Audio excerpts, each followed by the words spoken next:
आयै मा एसे मोजां बै सिख्लायालाय मोज्लाय जानोसै बायदि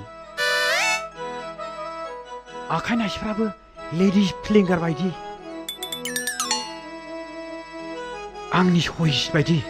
आरो गन्थंआलाय नायथांसैलां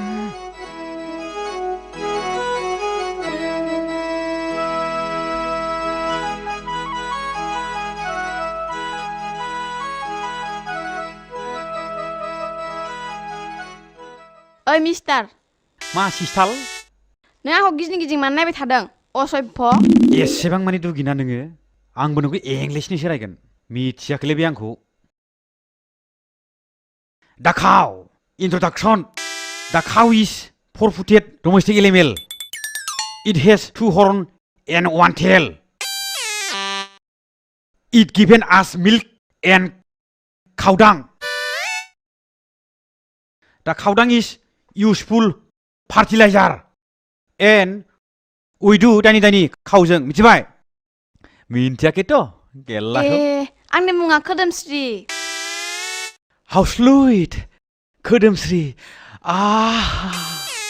आदानि मुंखौ मा होनोमोनलाय आंनि मुंखौ मेब्लाराम होनो आगै मालाबा जोंनाव थांदो आदा आं बै एमएलएनावनो थायो दे आगै खोदोमस्रि थादो आं थांनोसै माहाजोना आंखौ थाब लेंहरदों थाथ'आखै रथ' गय जालां र' आं गय लायनि ओइ भाई তামোল দিবি রে দুইটা একটা বানাবি হ্যাঁ দুটাকে এটা নে এটাকে দুটা বানাই দিম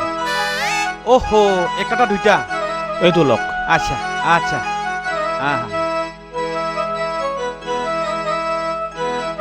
लाबोबायना आदा गयखौ लाबोबाय आगै लाबोबाय नो जादो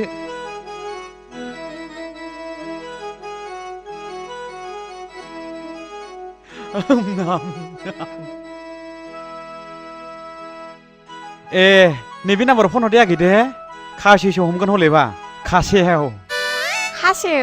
दैनि खासेव नङा आगै फिसियाव थाग्रा खासेवसो मानसिसो आंखौ लेंहरनो थिन दे दे आदा टाटा सुम'